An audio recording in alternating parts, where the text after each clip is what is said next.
करीब 5 महीने बाद एक बार फिर से वैष्णो देवी की यात्रा आज से शुरू होने जा रही है। कोरोना के खतरे को देखते हुए दर्शन के लिए आने वाले श्रद्धालुओं के लिए कड़े नियम बनाए गए हैं। फिलहाल वैष्णो देवी श्राइन बोर्ड ने रोज 2000 श्रद्धालुओं को ही यात्रा में शामिल होने की इजाजत दी है।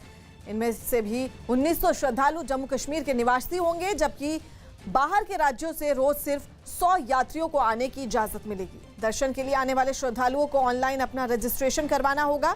जिनके पास यात्रा पर्ची होगी उन्हें ही भवन तक जाने की इजाजत होगी। यात्रियों के खाने पीने के लिए कटरा से भवन तक कुछ होटल खोलने का फैसला भी लिया गया है। यात्रा पुराने रास्ते से ही होगी, लेकिन घोड़ा पिट्ठू पालकी फिलहाल बंद रहेगी। यात्री बैटरी कार और हेलीकॉप्टर की सुविधा ले सकेंगे। कोरोना की वजह से 18 मार्च को वैष्णो देवी यात्रा को रोक दिया गया था। 2000 की यात्रा अलाउ की गई है। 2000 में से 1900 लोग JNK UT के लोकल आ सकते हैं, 100 लोग जो आउटसाइडर आ सकते हैं। यात्रा रजिस्ट्रेशन जो श्राइन बोर्ड की वेबसाइट पे ऑनलाइन रजिस्ट्रेशन होगा। जिसके पास ऑनलाइन पर्ची होगी उसी को यहाँ आना होगा। यात्री को पूरी अपनी कॉन्टैक्ट डिटेल्स देनी होगी। फेस मास्क के बिना एंट्री नहीं होगी। आउटसाइडर जो भी आएगा उन सब का 100% टेस्ट किया जाएगा। जो नेगेटिव होगा उसी को ही यात्रा के लिए अलाउ किया जाएगा। उसके अलावा JNK UT का जो रेड डिस्ट्रिक्ट जोन से आ रहा है उसका भी यहाँ पर टेस्ट किया जाएगा। उसके बाद उनको यात्रा के लिए अलाउ किया। यूरोप के देश ग्रीस की राजधानी एथेंस में एक प्लास्टिक की फैक्ट्री में आग लगने से अफरा तफरी मच गई। इस भीषण आग की वजह से वहां के एक नेशनल हाईवे को भी बंद करना पड़ा, क्योंकि आग के बाद फैक्ट्री से निकला काला और जहरीला धुआं उस हाईवे तक भी फैल गया। आग इतनी भीषण थी कि उसे बुझाने के लिए करीब 50 दमकल कर्मी और 2 हेलीकॉप्टर लगाए गए। हेलीकॉप्टरों के अलावा फायर ब्रिगेड की कुछ गाड़ियां हाइड्रोलिक क्रेनों की मदद से फैक्ट्री की आग पर पानी की बौछार करती नजर आईं। इस आग की वजह से वहां पास के कई रिहायशी इलाकों को खाली करवा लिया गया, ताकि वहां रहने वाले लोग जहरीले धुएं की चपेट में न आ सकें। गुजरात में हो रही भारी बारिश से कई जिलों में बाढ़ जैसे हालात बन गए हैं। सूरत से होकर गुजरने वाली मीठी खाड़ी का जलस्तर लगातार बढ़ रहा है और हर रोज नए इलाकों को अपनी चपेट में ले रही है। वहां से सामने आई एक तस्वीर में मीठी खाड़ी का पानी अपनी सरहद को तोड़ते हुए कमरू नगर इलाके में घुस गया। सड़कें, दुकानें, गाड़ियां और बड़ी बड़ी इमारतें चारों तरफ से बाढ़ से घिरी नजर आईं। हालात इस कदर बिगड़े कि सड़कों और दुकानों में 5 से 7 फीट तक पानी भर गया, जिसके बाद लोग अपनी जान बचाने के लिए घर छोड़ने को मजबूर हो गए। कई लोग तो निचली मंजिल को छोड़कर पहली और दूसरी मंजिल पर शिफ्ट कर गए। काफी पानी लोगों के घरों में भर गया है। आप देख सकते हैं कि जो मीठी खाड़ी एरिया और कमरू नगर एरिया है वहाँ पे लोगों के गले तक पानी चढ़ गया है। ऐसे ही एक डरा देने वाली तस्वीर द्वारका से भी आई, जहां 3 लोग पानी के तेज बहाव में बह गए। ये सभी लोग एक दूसरे का हाथ पकड़कर उफनती नदी को पार करने की कोशिश कर रहे थे। थोड़ी ही देर बाद इनमें एक आदमी पानी के तेज बहाव की वजह से लड़खड़ा कर गिर गया। इसके बाद बाकी 2 लोग उसे बचाने की कोशिश करते नजर आए, लेकिन मेहनत बेकार गई और बाकी 2 लोग भी नदी के तेज धार में बह गए। थोड़ी दूर तक पानी में ये लोग नदी में बहते दिखे, फिर अचानक गायब हो गए। बताया गया कि इनमें एक आदमी को बचा लिया गया, जबकि 2 लोगों की तलाश जारी है। गुजरात के द्वारिका में उफनती नदी को पार करने की कोशिश में एक बस पुल के बीचों बीच फंस गई। नदी का पानी पुल के ऊपर से बह रहा था। इसी दौरान पार करने की कोशिश करते समय ये बस बीच पुल में बंद हो गई। जिस समय ये बस पुल के बीच बंद हुई उसमें सवारियां भी बैठी हुई थी। इसके बाद एक और गाड़ी का सहारा लिया गया और पहले बस को एक रस्सी से बांधा गया और फिर उस रस्सी को दूसरी गाड़ी से बांधा गया। इसके बाद बस को यात्रियों से के साथ खींचकर बाहर निकाला गया।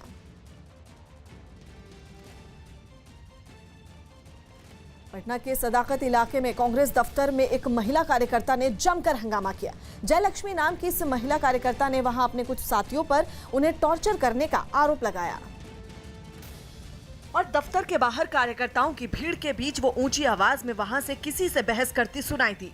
पटना के लोग कौन ठीक करेगा? जयलक्ष्मी को ठीक करने की हैसियत नहीं है। मीडिया के सामने ये हंगामा काफी देर तक चलता रहा और फिर एक कार्यकर्ता ने हंगामा कर रही महिला को समझाने की कोशिश की, लेकिन उस महिला का गुस्सा शांत नहीं हुआ। हंगामा करने वाली कांग्रेस कार्यकर्ता ने बिना नाम लिए पार्टी के कुछ कार्यकर्ताओं पर गंभीर आरोप लगाए। जो हमारे सहयोगी हैं और अगर ये लोग के ऊपर हमारा साथ है और यही लोग हमको टॉर्चर करेगा तो नहीं बोलेंगे। इस घटना के बारे में जब वहां मौजूद कांग्रेस के प्रदेश अध्यक्ष मदन मोहन झा से पूछा गया तो उन्होंने इस तरह जवाब दिया जैसे पूरे हंगामे के दौरान उन्होंने कुछ सुना ही नहीं। सर अब काफी लोगों को गाली गलौज भी किया जा रहा था। हम तो सुने ही नहीं, हम तो सुने। हंगामे की वजह उनसे कई बार पूछी गई लेकिन सवालों को अनसुना करते हुए वो वहां से चले गए। गुजरात के द्वारका में एक बस बरसाती नाले में फंस गई। गुजरात के द्वारका में यात्रियों से भरी एक बस बरसाती नाले में फंस गई, जिसके बाद इलाके के लोगों ने सभी यात्रियों को सुरक्षित बचाया और बस को भी रस्सी से बांधकर बाहर निकाल लिया। अहमदाबाद में एक महिला ने कुछ लोगों पर रेप की शिकायत वापस नहीं लेने पर उसकी 10 साल की बेटी को जिंदा जलाने का आरोप लगाया। मुंबई में एक एनजीओ ने लोगों को खाने का सामान, सैनिटाइजर और मास्क बांटे। महाराष्ट्र के पूर्व मुख्यमंत्री देवेंद्र फडणवीस ने पुणे में कोविड केयर सेंटर का उद्घाटन किया। जम्मू श्रीनगर हाईवे पर जवाहर टनल के पास एक ट्रक में आग लग गई, जिसे दमकल कर्मियों ने काफी मुश्किल के बाद बुझाया। ये देखो पहाड़, देखो ये पहाड़।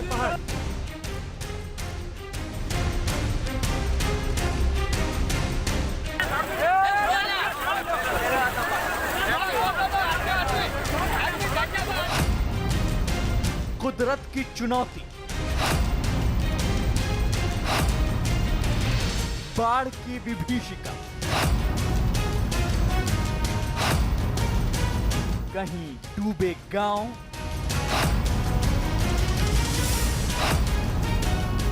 कहीं शहरों को ले डूबा सैलाब।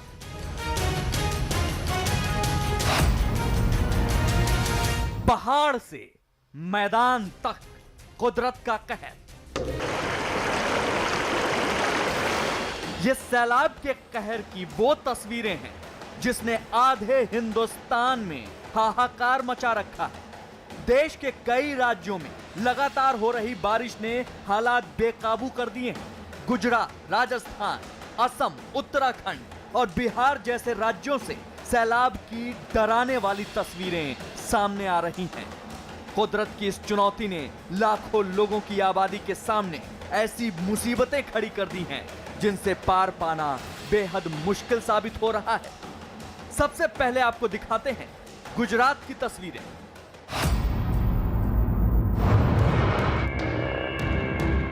गुजरात के द्वारका से आई ये तस्वीरें किसी के भी रोंगटे खड़े कर सकती हैं। हड़मतिया के पास ये 3 लोग पानी के तेज बहाव को चुनौती देना चाहते हैं। ये तीनों लोग उफनती नदी को पार करने के लिए कदम जमाते हुए आगे बढ़ रहे हैं। सिर्फ 1 मिनट 15 सेकंड के इस वीडियो को मौके पर खड़े कुछ लोगों ने ही अपने मोबाइल पर रिकॉर्ड किया है।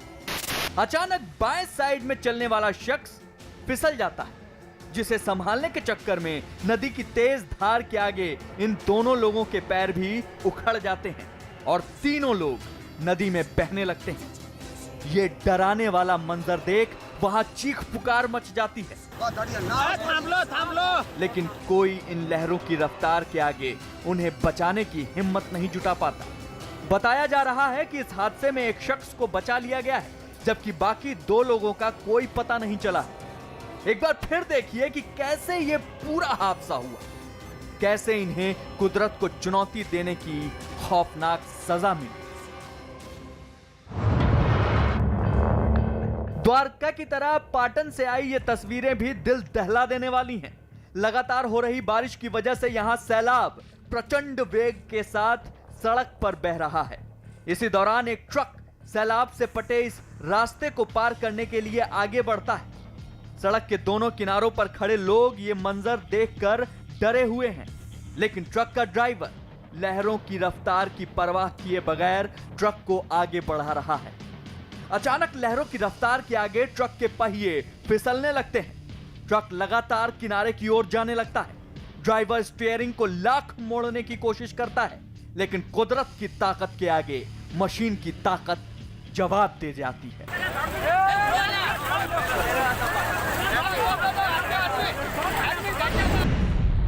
ये ट्रक किसी तिनके की तरह सैलाब में गिर जाता है। अब इस तस्वीर को ट्रक के पीछे वाले एंगल से देखिए। ट्रक आगे बढ़ रहा है, लेकिन अचानक उफनाई नदी ने ट्रक का बैलेंस बिगाड़ दिया और ट्रक पानी में समा गया। ये तस्वीरें देखकर मौके पर मौजूद लोगों ने अपनी जान की परवाह किए बगैर दूसरों की मदद करनी शुरू कर दी। गनीमत रही कि स्थानीय लोगों की मदद की वजह से इस हादसे में किसी की जान नहीं गई, लेकिन ये तस्वीरें सबक बन गई कि कुदरत की ताकत को चुनौती देना कितना भारी पड़ सकता है।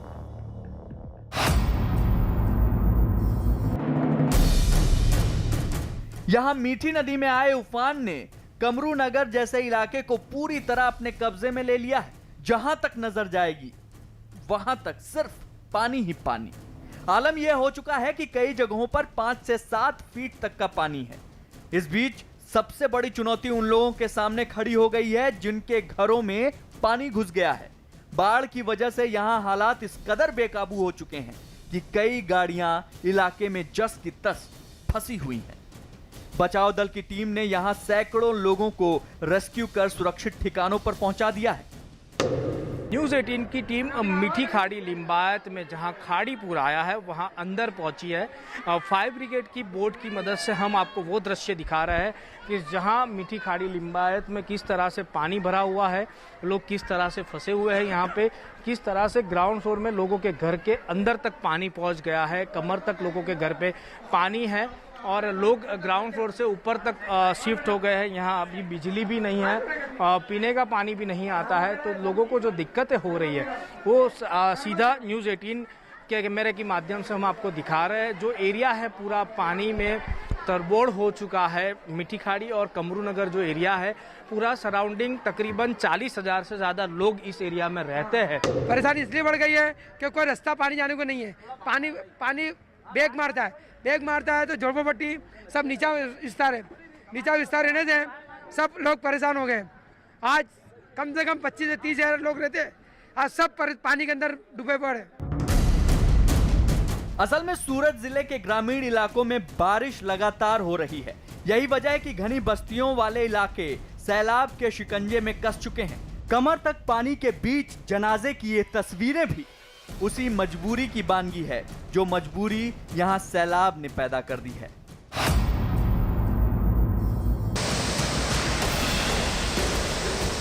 उधर गुजरात के ही डांग जिले में भारी बारिश ने कुदरती जलाशयों को उफान पर ला दिया है। यहां के गिराधोद में भारी बारिश के बाद झरनों में उफान आ गया। भले ही ये तस्वीरें कुदरती खूबसूरती के लिहाज से आंखों को सुहा रही हों, लेकिन अगर इसी तरह बारिश होती रही और इन झरनों में उफान आता गया तो इसकी जद में आने वाले कई घर तबाह हो सकते हैं।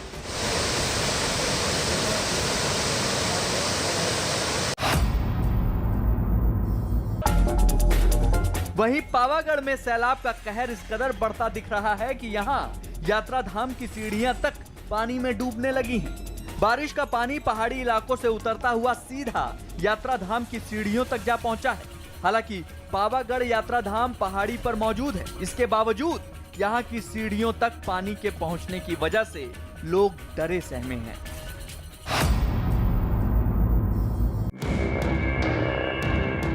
वहीं राजस्थान की राजधानी जयपुर में बारिश तबाही लेकर आई है। यहाँ हो रही बेहिसाब बारिश की वजह से समूचा शहर सैलाब में समा गया है। सैलाब के कहर की डराने वाली ये तस्वीरें जयपुर जिले की हैं। यहाँ गलियों के बीच लहरों की सुनामी आ गई, जिसका नतीजा ये हुआ कि लहरों की इस धार ने 2 लोगों को अपनी जद में ले लिया। जैसे तैसे स्थानीय लोगों की मदद से इन्हें बचाया जा सका। इतना ही नहीं, शहर के कई इलाके ऐसे हैं जहां गाड़ियां पूरी तरह से पानी में डूब गई हैं। जगह जगह लोग फंसे हुए हैं। सबसे ज्यादा मुसीबत कच्ची बस्तियों में रहने वाले परिवारों को हो रही हैं, जिनका इस बारिश ने सब कुछ छीन लिया। मुश्किल इस बात की भी आ रही है कि जहां सैलाब अब गुजर चुका है, वहां दलदल में गाड़ियां फंसी हैं। इतना ही नहीं, मुसीबत तो इस बात की भी है कि आने वाले दिनों में भी भारी बारिश की चेतावनी दी गई है। बिहार के सहरसा में एक लड़के की हत्या से गुस्साए लोगों ने सड़क जाम कर हंगामा किया। बताया गया कि एक मोटरसाइकिल सवार की कुछ बदमाशों ने गोली मारकर हत्या कर दी, जिसके बाद लोगों का गुस्सा भड़क गया और उन्होंने सड़क पर उतरकर हंगामा शुरू कर दिया। गुस्साए लोगों ने जबरन बाजार को बंद करवाने के अलावा सड़क पर टायर जलाकर आगजनी भी की। हंगामे की जानकारी मिलते ही पुलिस भी घटना वाली जगह पर पहुंच गई और लोगों को समझाने की कोशिश की, लेकिन पुलिस को देखते ही प्रदर्शनकारियों की नाराजगी और बढ़ गई। पुलिस और प्रदर्शन में शामिल लोगों के बीच तीखी बहस होने लगी। लोगों ने आरोपियों को जल्द गिरफ्तार करने की मांग की। वहीं हंगामा बढ़ता देख कुछ और पुलिस वालों को मौके पर बुला लिया गया ताकि मामले को शांत किया जा सके। महाराष्ट्र के अहमदनगर में रेप के बेखौफ आरोपियों ने मामला वापस नहीं लेने पर पीड़िता की 10 साल की बेटी को जिंदा जला दिया। घायल बच्ची को सरकारी अस्पताल में भर्ती करवाया गया है। जानकारी के मुताबिक अहमदनगर की एक आदिवासी महिला ने 2 लोगों के खिलाफ रेप की शिकायत थाने में दर्ज करवाई थी। इसी के बाद दोनों आरोपी महिला को मामला वापस लेने के लिए धमका रहे थे। महिला ने जब रेप का केस वापस लेने से इनकार कर दिया तो आरोप है कि दोनों आरोपियों ने पीड़िता की 10 साल की बेटी को जिंदा जला दिया। फिलहाल अहमदनगर पुलिस मामले की जांच कर रही है।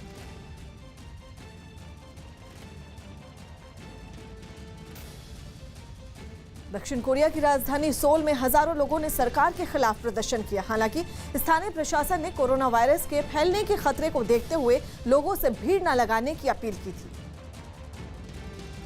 लेकिन इसके बावजूद हजारों की संख्या में लोग एक जगह इकट्ठा हो गए।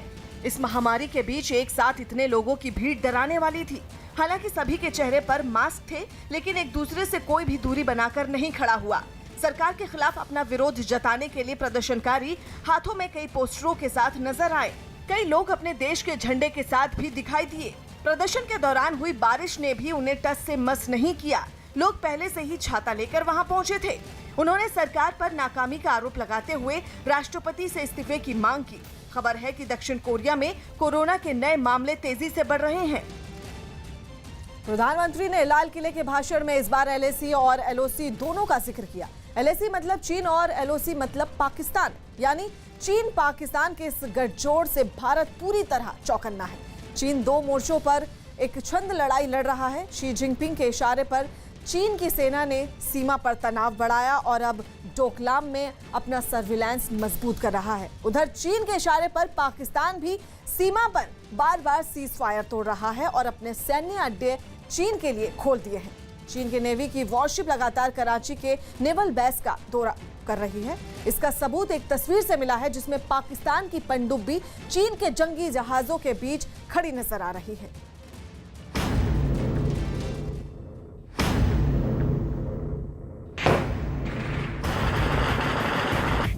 साम्राज्यवाद चीन के डीएनए में है और इसी साम्राज्य को बढ़ाने की शपथ उठाकर शी जिनपिंग ने चीन का शासन संभाला था।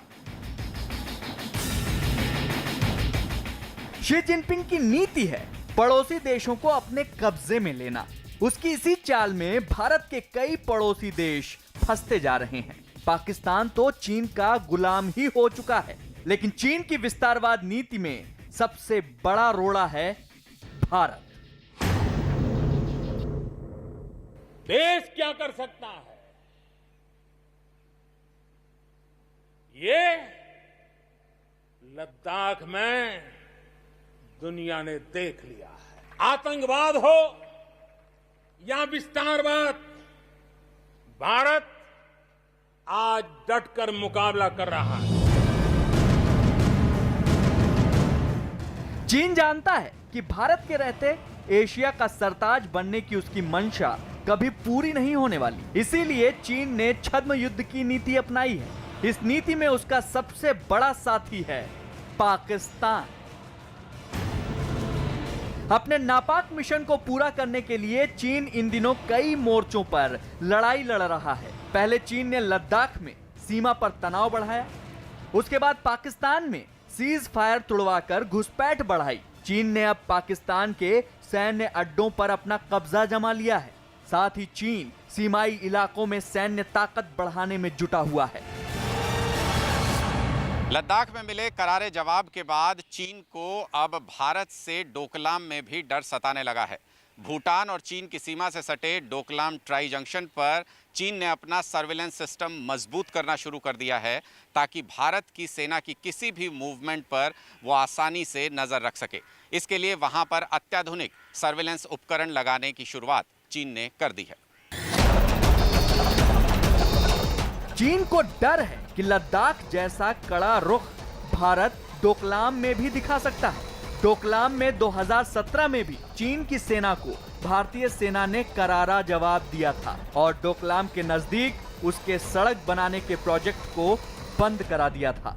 और लद्दाख में तनाव बढ़ने के बाद भारतीय सेना ने पूरी LAC पर पुख्ता तैयारी कर रखी है। अब चीन डोकलाम में इसी डर से निगरानी बढ़ा रहा है। इंटेलिजेंस एजेंसी को मिली जानकारी के मुताबिक चीन ने डोकलाम के नजदीक 2 अत्याधुनिक सर्विलेंस सिस्टम लगाए हैं। इनमें सिंचला दर्रे के नजदीक एक हाई रेजोल्यूशन कैमरा लगाया गया है जिससे भारतीय सेना की मूवमेंट की जानकारी मिल सके। इसके अलावा चीन की सेना डोकलाम के नजदीक सड़कों को दुरुस्त करने में जुटी हुई है। खबर यह भी है कि चीन ने अरुणाचल के नजदीक सेना की तैनाती भी बढ़ा दी है। अरुणाचल के सामने वाले तिब्बत के इलाके में लुंग PLA कैंप पर चीन ने एक हेलीपैड भी तैयार किया है। इसके साथ साथ चीन अपनी सेना को ड्रोन के जरिए LAC की निगरानी करने की ट्रेनिंग भी दे रहा है। दरअसल चीन डोकलाम में मजबूत स्थिति बनाना चाहता है ताकि साल 2017 में जो शर्मिंदगी उठानी पड़ी थी उससे बचा जा सके। इस वक्त चीन को यह पता है कि भारत अब चुप बैठने वालों में से नहीं है और 2017 में जो उसके साथ हो चुका है वो दोबारा भी हो सकता है, जिसकी चेतावनी लाल किले से जारी भी हो चुकी है। भारत की संप्रभुता की रक्षा के लिए पूरा देश एक जोश से भरा हुआ है, संकल्प से प्रेरित है और सामर्थ्य पर अटूट श्रद्धा के साथ आगे बढ़ रहा है।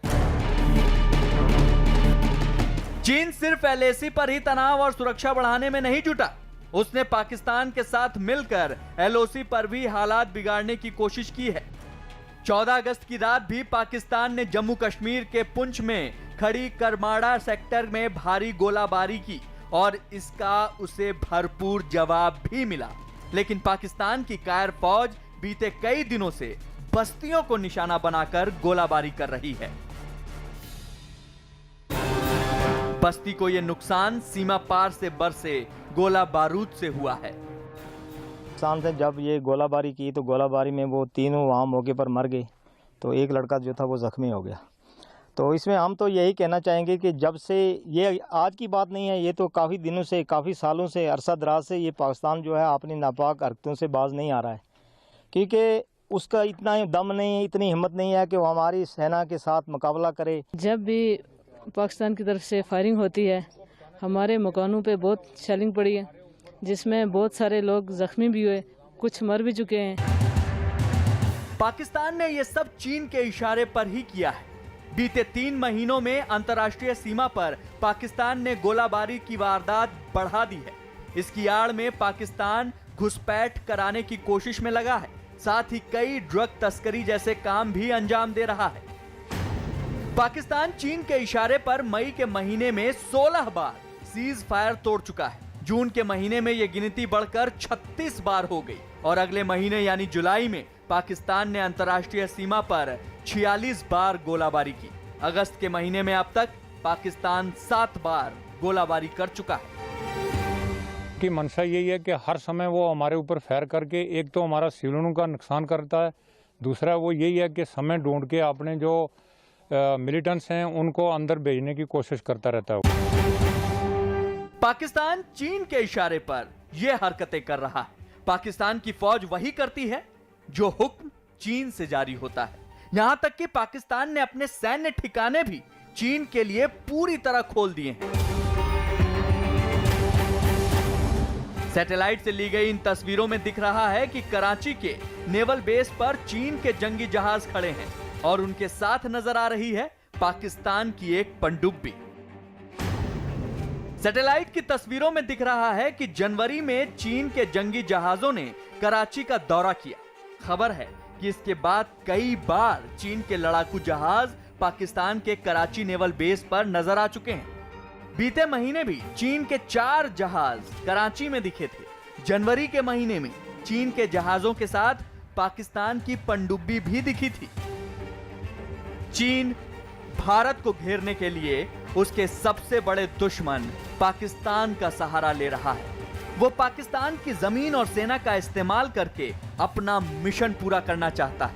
लेकिन लाल किले से गूंजती आवाज ने बता दिया है कि LAC हो या LOC, भारत हर मोर्चे पर दुश्मन को कड़ा जवाब देने के लिए तैयार बैठा है। गुजरात के वडोदरा में तेज बहाव के बीच एक कार फंस गई। गुजरात के वडोदरा में तेज बहाव के बीच में गाड़ी फंस गई, जिसमें सवार 4 लोगों को दमकल कर्मियों ने काफी कोशिश के बाद सुरक्षित बचा लिया। राजस्थान के टोंक जिले में बरसाती नाले के तेज बहाव में एक मोटरसाइकिल सवार का संतुलन बिगड़ गया, जिसके बाद बाइक सवार किसी तरह बचकर निकल गया, लेकिन मोटरसाइकिल पानी में बह गई। छत्तीसगढ़ के सुकमा में भारी बारिश की वजह से एक बरसाती नाला उफान पर आ गया, जिसके बाद सुरक्षा बल के जवानों ने एक रस्सी बांधकर लोगों को सड़क पार करवाई। गुजरात के सूरत में भारी बारिश की वजह से कई रिहायशी इलाकों में पानी भर गया, जिसके बाद बचाव दल ने लोगों को खाने के पैकेट बांटे। उत्तर प्रदेश के प्रतापगढ़ में मामूली बात पर हुए विवाद में एक आदमी ने गांव के कुछ लोगों पर गोली चला दी। फायरिंग का ये वीडियो सोशल मीडिया में वायरल हो गया। अमेरिका के वॉशिंगटन में पाकिस्तान की ज्यादती के खिलाफ सिंधी और बलोच समुदाय के लोगों ने प्रदर्शन किया। प्रदर्शनकारियों ने ISI पर अल्पसंख्यक समुदाय के लोगों को अगवा करने का आरोप लगाया और इसका विरोध करने के लिए वॉशिंगटन में पाकिस्तान के राजदूत के आवास के बाहर प्रदर्शन किया। पाकिस्तान के खिलाफ इस प्रदर्शन में शामिल कुछ लोगों ने हाथों में पोस्टर ले रखे थे, जिन पर पाकिस्तान विरोधी नारे लिखे थे। ये जो खूनी ड्रामाबाजी है, इसके पीछे वर्दी है। पाकिस्तानी सेना के जुल्म से तंग आ चुके प्रदर्शनकारियों ने पाकिस्तान को आतंकी देश घोषित करने की मांग की। We are continue this our struggle until the world, especially America, especially United States and United Nations, they declare Pakistan as a terrorist state. इस प्रदर्शन में सिंधी समुदाय के अलावा बलोच और पश्तून समुदाय के लोग भी शामिल हुए। राजस्थान के टोंक में भारी बारिश के बाद उफान पर आए कई बरसाती नालों ने लोगों की मुश्किलें बढ़ा दी। इन बरसाती नालों की वजह से वहां के कई रास्ते पानी में डूब गए और उन्हें पार करने के लिए लोगों को अपनी जान जोखिम में डालनी पड़ रही है, जिसकी एक तस्वीर भी वहां से सामने आई, जिसमें उफनते रास्ते को पार कर रहे एक आदमी की मोटरसाइकिल बह गई। उस आदमी ने काफी देर तक सैलाब में अपनी मोटरसाइकिल को बचाने की कोशिश की, लेकिन पानी के तेज बहाव के आगे उसकी एक नहीं चली। आखिरकार उसकी मोटरसाइकिल पानी में डूब गई, लेकिन किसी तरह वो आदमी बच गया। इसके बाद वो खुद को संभालते हुए पानी के तेज बहाव से किनारे की तरफ लौटा। बताया गया कि इस रास्ते पर बरसात के मौसम में अक्सर पानी भर जाता है, जिससे लोगों की मुश्किलें भी बढ़ जाती हैं। गुजरात में लगातार हो रही बारिश की वजह से कई इलाकों में बाढ़ जैसे हालात हो गए हैं, जिसकी वजह से आम लोगों को काफी मुश्किलों का सामना करना पड़ रहा है। गुजरात का अमरेली जिला भारी बारिश की वजह से सबसे ज्यादा प्रभावित है। बक्सरा में सातलड़ी नदी का जल स्तर बढ़ गया है, जिसकी वजह से नदी का पानी पुल को पार कर शहर में घुस गया है। हालात ये हैं कि कई जगह कमर तक पानी भर गया है, इलाके की सड़कें तालाब बन गई हैं। तो इसी तरह से अमरेली के लीलिया तहसील में भी नावली नदी का पानी घुस गया है। हालात ये हैं कि बाजार की गलियों में इस समय नदी का पानी बह रहा है। ये तस्वीरें हम आपको दिखा रहे हैं। पानी के लगातार बढ़ने से लोगों की मुश्किलें बढ़ती जा रही हैं।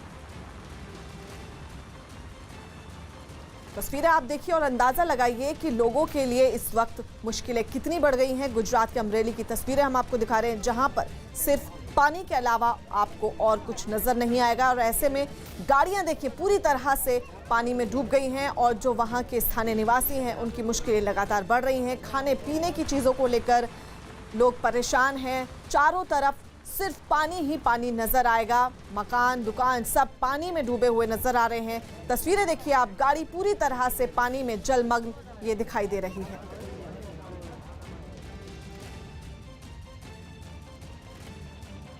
लगातार हो रही बारिश की वजह से गुजरात के गिर सोमनाथ में मछुंदरी नदी उफान पर है। हालात ये हैं कि नदी का पानी पुल के ऊपर से बह रहा है। नदी का जलस्तर लगातार बढ़ रहा है, लेकिन लोग खतरा उठाकर पुल को पार कर रहे हैं। ये तस्वीरें कुछ ऐसी ही हम आपको दिखा रहे हैं। पुल पर पानी का बहाव तेज है, लेकिन लोग मानने को तैयार नहीं। इस पुल पर जरा सी लापरवाही जानलेवा हो सकती है, लेकिन यहाँ के रहने वाले लोग फिर भी उफनती नदी के पानी के बीच से इसी तरह से पुल पार कर रहे हैं।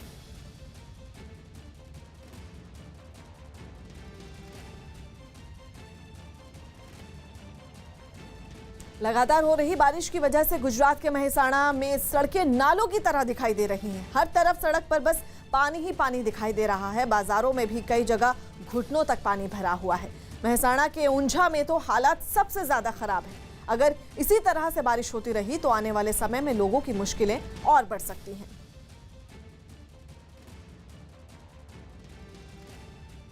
गुजरात के मेहसाणा की तस्वीर हम आपको दिखा रहे हैं, जहां पर कमोबेश पूरा शहर इस वक्त पानी की चपेट में है। तस्वीर आप देखिए, लोग किस तरह मुश्किल से रास्ता पार कर रहे हैं।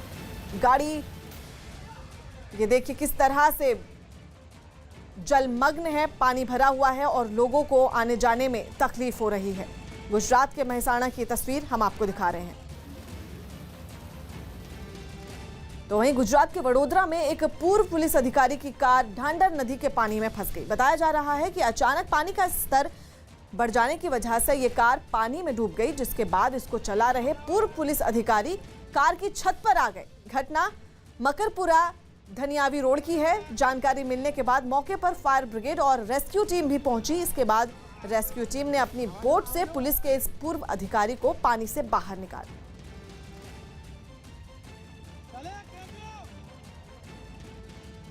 गुजरात और राजस्थान में सैलाब ने शहर शहर तबाही और बर्बादी मचा रखी है, तो उत्तराखंड, छत्तीसगढ़, आंध्र प्रदेश और बिहार जैसे राज्यों में भी बादल आफत बनकर बरस रहे हैं। आलम यह हो चुका है कि लगातार हो रही बारिश ने नदी से लेकर नालों तक में उफान ला दिया है, जिसका नतीजा ये हो रहा है कि हर तरफ सैलाब में फंसे लोग अपनी जिंदगी बचाने के लिए लहरों से एक खतरनाक जंग लड़ रहे हैं।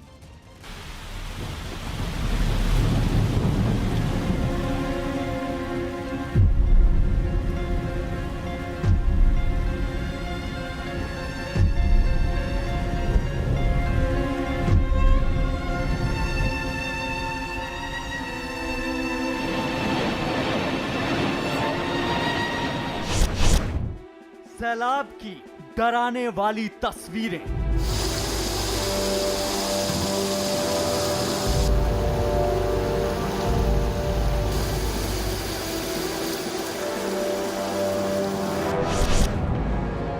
पहाड़ पर कुदरत का हाहाकार।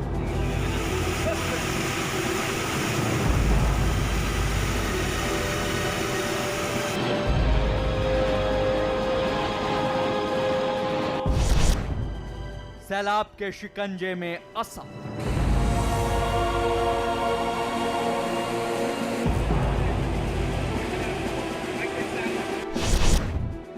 छत्तीसगढ़ में बेहिसाब बारिश।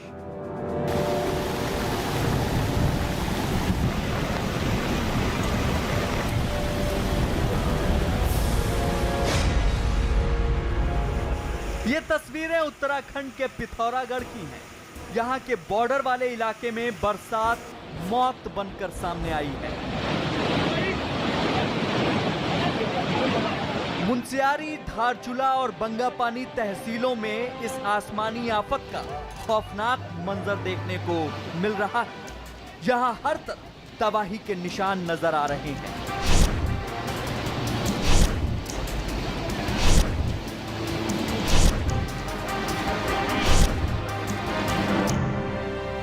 अब तक की बरसात में करीब 2 दर्जन से ज्यादा लोग अपनी जान गंवा चुके हैं, जबकि सैकड़ों की तादाद में घर जमींदोज हो गए हैं।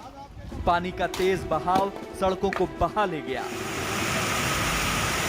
जिसके चलते आवाजाही के लिए लोगों को अपनी जान जोखिम में डालकर नदियों को पार करना पड़ रहा है। जिन इलाकों में एसडीआरएफ के जवान लोगों को राहत पहुंचा रहे हैं, वहां फोन और मोबाइल की कनेक्टिविटी तक नहीं है। यही वजह है कि लोगों की परेशानियां और ज्यादा बढ़ गई हैं, क्योंकि यहां बहुत से इलाके ऐसे भी हैं जिन्हें अभी भी मदद की दरकार है।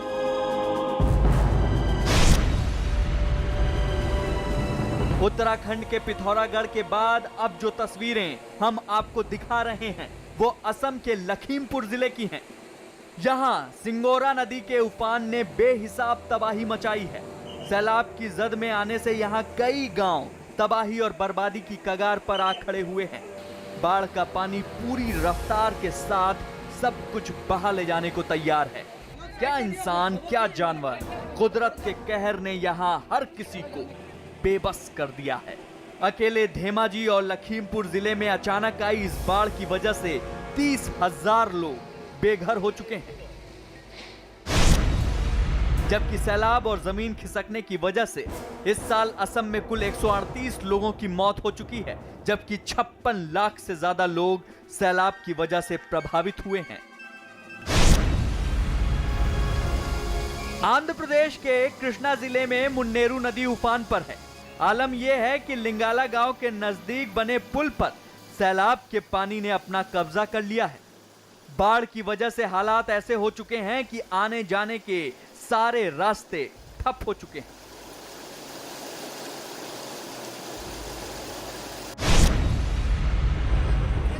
सैलाब के इस संकट के बीच गुजरात के वडोदरा से हैरान कर देने वाली तस्वीरें सामने आई।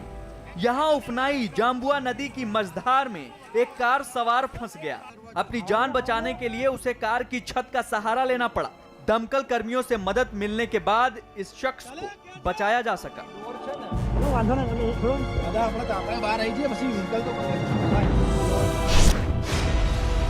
बात छत्तीसगढ़ के बीजापुर की। यहाँ बीते 7 दिन से बारिश जारी है। आलम यह हो चुका है कि भारी बारिश की वजह से दर्जनों गांवों का जिला मुख्यालय से संपर्क कट चुका है। जिन सड़कों पर कभी बेधड़क होकर गाड़ियां चला करती थी, उन सड़कों को सैलाब ने लील लिया है। बावजूद इसके लोग अपनी जान को जोखिम में डालकर सड़क को पार करने की कोशिश कर रहे हैं। ऐसी ही एक ये भी तस्वीर है जिसमें एक बाइक सवार लहरों को चीरकर आगे बढ़ने की कोशिश कर रहा है, लेकिन सड़क पर पूरी रफ्तार से बह रहे पानी के आगे गाड़ी की रफ्तार जवाब दे गई। राहत की बात यह रही कि बाइक को 2 और लोगों की मदद से निकाल लिया गया। तो इधर जाना था गांव, तो अब बाढ़ तो 3 दिन से लगातार है। पुलिया के ऊपर से बारिश कंटिन्यू है 6-7 दिन से, तो बाढ़ कम हो ही नहीं रहा है। पुलिया के ऊपर से पानी चढ़ के जा रहा है। बिहार के सीवान में भी सैलाब की वजह से कमोबेश हालात अलग नहीं है। यहाँ एक शख्स उस वक्त भारी मुसीबत में फंस गया जब पानी से घिरे इलाके में उसे पेड़ का सहारा लेना पड़ा। कड़ी मशक्कत के बाद एनडीआरएफ की टीम ने उसे सुरक्षित निकाल लिया। मॉरिशस में तेल का रिसाव रोकने के लिए लोगों ने अपने बाल दान किए। वहां के समंदर में हजारों टन तेल से भरे एक जहाज से रिसाव होने के बाद से ही लोग इस समस्या से निपटने की तैयारी में जुटे हैं। और इसी कड़ी में कई लोगों ने अपने बाल दान किए ताकि उनकी मदद से तेल के रिसाव को रोका जा सके। लोगों के बाल रिसाव रोकने में काफी मददगार साबित हो सकते हैं। और जैसे ही इसकी खबर लोगों को पता चली, राजधानी पोर्ट लुई के अलग अलग सैलून में भीड़ जुटने लगी। लोगों ने बढ़ चढ़कर अपने बाल कटवाए। Nous venons de recevoir donc 500 kilos de poils de pinceau naturels. कटे हुए बालों को एक जगह इकट्ठा किया गया और फिर उन्हें कपड़ों में भरकर उस जगह भेजा गया जहां ये हादसा हुआ है। महाराष्ट्र में कोरोना के मामले 5,80,000 के पार पहुंच गए हैं। पिछले 24 घंटों में महाराष्ट्र में कोरोना के कुल 12,614 मामले सामने आए हैं, जिसके साथ ही कुल मामले 5,84,754 हो गए हैं। सिर्फ मुंबई में ही पिछले 24 घंटों में कोरोना के 1,254 नए केस सामने आए हैं, जबकि 48 लोगों की मौत हुई है। पूरे महाराष्ट्र में इस जानलेवा वायरस की वजह से 24 घंटों में 322 लोगों की मौत हुई है, जिसमें से सबसे ज्यादा 48 मौत मुंबई में हुई।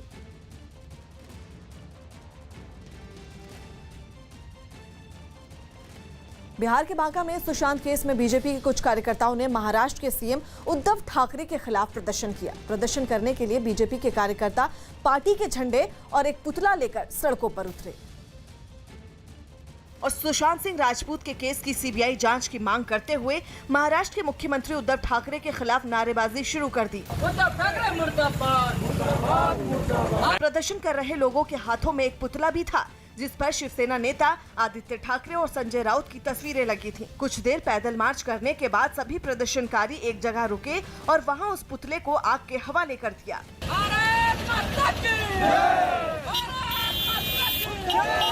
प्रदर्शनकारियों ने सुशांत केस की सीबीआई जांच की मांग की और भरोसा जताया कि उसी के बाद इस मामले का सारा सच सामने आ सकता है।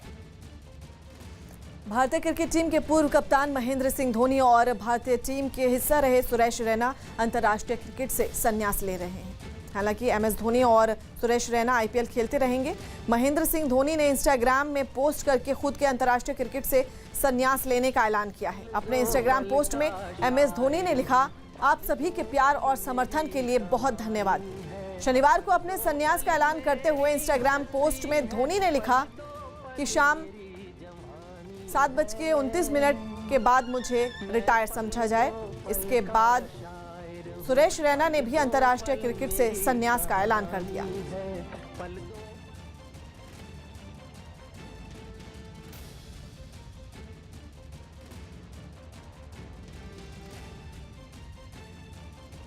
धोनी ने इंस्टाग्राम पोस्ट के साथ ही एक वीडियो भी शेयर किया। मैं पल दो पल का शायर हूँ, पल दो पल मेरी कहानी है, पल दो पल मेरी हस्ती है, पल दो पल मेरी जवानी है। मैं पल दो पल का शायर हूँ, पल दो पल मेरी कहानी है, पल दो पल मेरी हस्ती है, पल दो पल मेरी जवानी है। मैं पल दो। क्रिकेट के तीनों फॉर्मेट में भारतीय टीम को वर्ल्ड चैंपियन बनाने वाले पूर्व कप्तान और विकेट कीपर बल्लेबाज महेंद्र सिंह धोनी के संन्यास के ऐलान के बाद उनके करोड़ों चाहने वाले क्रिकेट के लिए धोनी के योगदान के लिए शुक्रिया कह रहे हैं। साथ ही भविष्य के लिए शुभकामनाएं भी दे रहे हैं।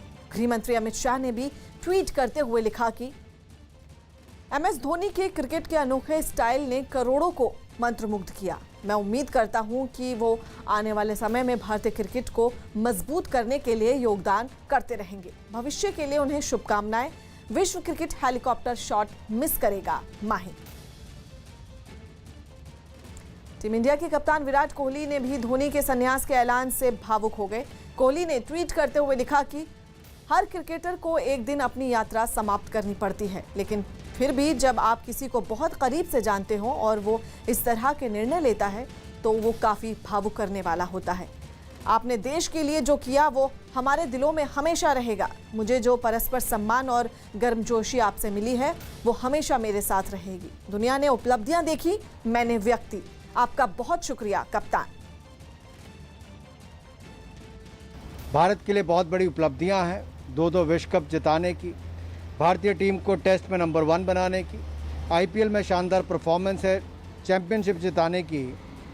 तो निश्चित तौर पर महेंद्र सिंह धोनी के फैंस को एक तरह से दुख भी होगा, लेकिन मुझे लगता है युवाओं को आगे आने का अवसर मिलेगा, क्योंकि बहुत लंबे समय तक महेंद्र सिंह धोनी खेले हैं। उनके स्थान को भर पाना इतना आसान नहीं होगा, लेकिन भारतीय क्रिकेट के लिए बहुत ज़्यादा सेवाएं उन्होंने दी हैं। चौंकाने वाली बात है, और जो भी डिसीजन आज तक लिया है, चाहे वो टेस्ट क्रिकेट हो, इसका वो अपना डिसीजन किसी को बोलने का मौका उन्होंने नहीं दिया आज तक। तो इस तरह से आज जो डिसीजन वो लिया तो निश्चित रूप से ये चौंकाने वाली बात है, लेकिन उन्होंने इसकी सूचना बोर्ड को पहले दे रखी थी। इतना बड़ा खिलाड़ी, दुख तो होता ही है जब भी कोई बड़ा खिलाड़ी जाता है तो उसका वैक्यूम जो है था बहुत बड़ा होता है, क्योंकि उसकी भरपूर्ति कोई दूसरा आकर यंगस्टर कर पाएगा या नहीं कर पाएगा, ये सबसे बड़ी बात होती है। क्योंकि ऐसे खिलाड़ी बहुत कम आते हैं, इनके ऊपर जो कंट्री है डिपेंड करती है। जो आज हमारी जो ग्रोथ हुई है वो महेंद्र सिंह धोनी की वजह से हुई है क्रिकेट में। अमेरिका के अटलांटा से एक दिल दहला देने वाले हादसे का वीडियो सामने आया। वहां एक अस्पताल के बाहर खड़ी मर्सिडीज बेकाबू होकर इमरजेंसी वार्ड के अंदर घुस गई। इसकी वजह से वहां मौजूद कई लोग कार की चपेट में आ गए। इससे पहले वो मर्सिडीज अस्पताल के इमरजेंसी वार्ड के सामने खड़ी नजर आई। कुछ देर बाद वो धीरे धीरे आगे बढ़ने लगी और फिर अचानक सामने खड़ी एक दूसरी कार से टकरा गई। हालांकि टक्कर के बाद मर्सिडीज रुक गई, लेकिन तभी उसमें मौजूद बुजुर्ग महिला ने एक्सेलरेटर को दोबारा दबा दिया। इसके बाद तो कार पूरी तरह बेकाबू हो गई और दरवाजा तोड़ते हुए सीधा इमरजेंसी वार्ड के अंदर घुस गई। मर्सिडीज की टक्कर से इमरजेंसी वार्ड का एक हिस्सा पूरी तरह बर्बाद हो गया। गाड़ी को अंदर आते देख वहां हड़कंप मच गया और लोग जान बचाकर भागने लगे, जबकि कुछ लोग कार की चपेट में आ गए। इस हादसे में एक की मौत हो गई, जबकि 4 लोग बुरी तरह घायल हो गए।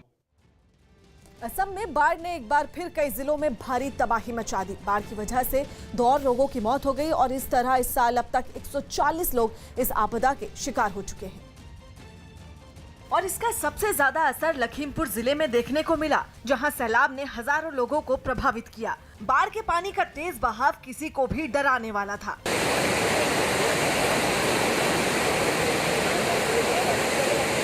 कई इलाके पूरी तरह से पानी में डूब गए। इंसानों के साथ जंगली जानवरों को भी बाढ़ ने मुश्किल में डाल दिया। लगातार हो रही बारिश से हालात और भी ज्यादा बिगड़ गए। लखीमपुर के अलावा धेमाजी जिला भी बाढ़ से बेहाल हो गया। खबर है कि करीब 30,000 लोगों पर इसका असर हुआ है। कई नदियों का जलस्तर बढ़ने से लोगों की परेशानी और ज्यादा बढ़ गई। भारत की आजादी के 74वें साल का जश्न देश के साथ साथ विदेशों में भी जोश के साथ मनाया गया। स्वतंत्रता दिवस समारोह के अवसर पर न्यूयॉर्क के टाइम्स स्क्वायर पर पहली बार तिरंगा लहराया गया। न्यूयॉर्क के टाइम्स स्क्वायर पर भारतीय समुदाय के लोग जुटे और फिर न्यूयॉर्क में भारत के काउंसलर जनरल रणधीर जायसवाल ने तिरंगा फहराया। कार्यक्रम का आयोजन फेडरेशन ऑफ इंडियन एसोसिएशन ने किया है। तिरंगा फहराने के बाद वहां पर मौजूद भारतीयों ने राष्ट्रीय गान गाया और भारत माता की जय के नारे भी लगाए।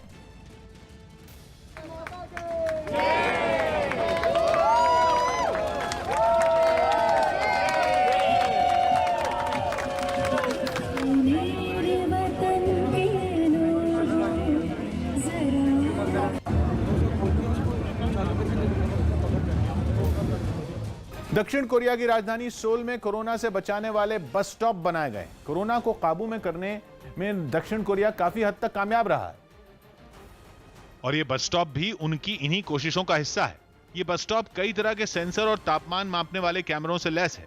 ये कैमरे वहां आने वाले हर यात्री का तापमान मापते हैं, जिसके ठीक पाए जाने के बाद ही बस स्टॉप का दरवाजा खुलता है। यही नहीं, इसकी छत में खास तरह की लाइटें लगी हैं, जिनसे अल्ट्रावायलेट किरणें निकलती हैं। इन किरणों से कोरोना वायरस के खत्म हो जाने का दावा किया गया। 내부 공기 중에 부유하는 세균이나 바이러스를 सामने आए वीडियो में कुछ लोग ऐसे ही एक बस स्टॉप में अपनी बस का इंतजार करते दिखे। सोल में ऐसे कई बस स्टॉप बनाए गए हैं जिन्हें कोरोना से लड़ाई में काफी कारगर बताया गया। जम्मू श्रीनगर हाईवे पर एक ट्रक में अचानक भीषण आग लग गई। घटना जवाहर सुरंग के आसपास हुई। बताया जा रहा है कि ट्रक में अचानक से आग की लपटें उठने लगी, जिसके बाद ड्राइवर ने ट्रक से कूदकर अपनी जान बचाई। मौके पर पहुंची फायर ब्रिगेड ने ट्रक में लगी आग पर काबू पाया, लेकिन तब तक ट्रक पूरी तरह से जलकर राख हो चुका था। इस दौरान काफी देर तक जम्मू श्रीनगर हाईवे पर ट्रैफिक को रोकना भी पड़ा।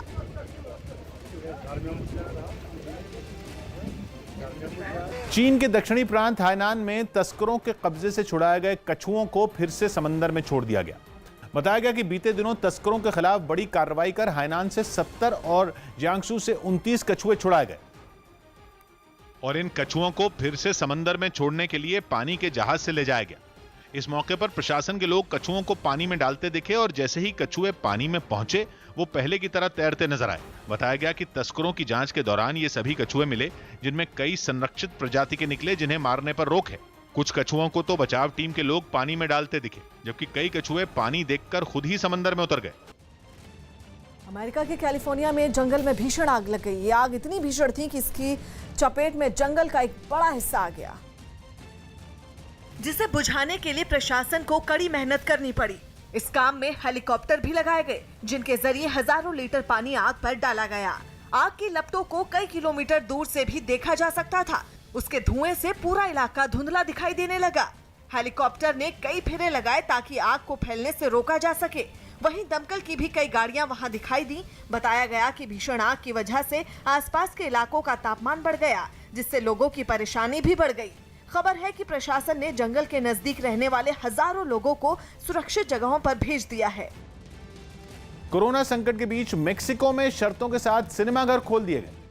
कोरोना वायरस की वजह से करीब 4 महीने से बंद सिनेमाघरों को मेक्सिको सिटी में पूरे एहतियात के साथ दोबारा खोल दिया गया, जिसके बाद कई महीनों से घरों में कैद लोगों ने मनोरंजन के लिए वहां पहुंचना शुरू कर दिया। हालांकि कोरोना वायरस के खतरे की वजह से सभी सिनेमाघर काफी सख्ती बरतते दिखाई दिए।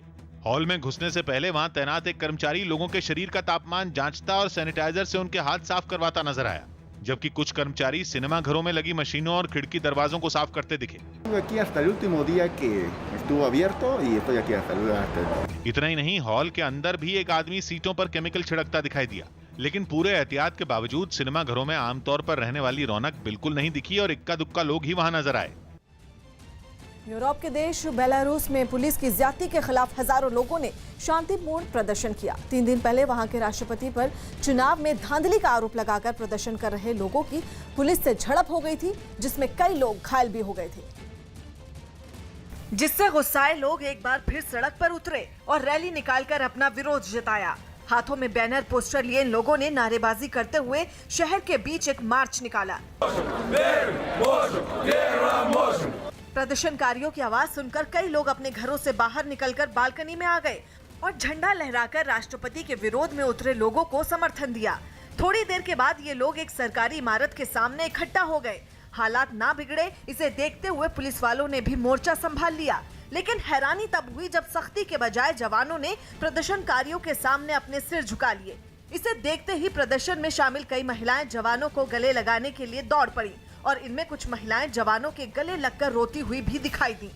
पुलिस वाले भी चुपचाप खड़े होकर ये सब देखते रहे। वहीं सरकार ने लोगों के गुस्से को शांत करने के लिए पिछले प्रदर्शन के दौरान गिरफ्तार किए गए 7,000 में 2,000 लोगों को रिहा कर दिया। सुशांत सिंह राजपूत के पिता के वकील विकास सिंह ने सुशांत की आत्महत्या के मामले में मुंबई पुलिस पर कई गंभीर आरोप लगाए हैं। उन्होंने सुशांत की मौत के काफी दिनों तक उनका मोबाइल फोन फॉरेंसिक जांच के लिए नहीं भेजे जाने पर मुंबई पुलिस को घेरा है। साथ ही पोस्टमार्टम रिपोर्ट में मौत का वक्त नहीं बताए जाने पर मुंबई के कूपर अस्पताल पर भी सवाल उठाए हैं। उन्होंने महाराष्ट्र सरकार के दखल से मामले की जांच भटकाए जाने का भी आरोप लगाया है। ये तो बड़ी दुख की बात है कि इतने बड़े इंसिडेंट में, जिस इंसिडेंट को पूरा विश्व में फॉलो किया जा रहा है और इतना फैन फॉलोइंग है, और अदरवाइज भी एक मौत जो होती है वो बहुत ही इंपॉर्टेंट, चाहे किसी की भी मौत हो, एक गरीब की भी मौत हो, मौत तो मौत ही होती है, अननेचुरल सर्कमस्टांसेस में जो होती है। तो ये तो सबसे क्रूशियल एविडेंस है। इस क्रूशियल एविडेंस को अगर फॉरेंसिक में अब भेज रहे हैं तो इसका मतलब इनकी मंशा शुरू से नहीं थी कि कोई इसमें सही इन्वेस्टिगेशन हो। दूसरी तरफ महाराष्ट्र के गृह मंत्री अनिल देशमुख ने एक बार फिर दावा किया कि मुंबई पुलिस सुशांत आत्महत्या केस सुलझाने में सक्षम है और महाराष्ट्र सरकार जांच सीबीआई को देने के पक्ष में नहीं है। महाराष्ट्र पुलिस हे सक्षम आहे।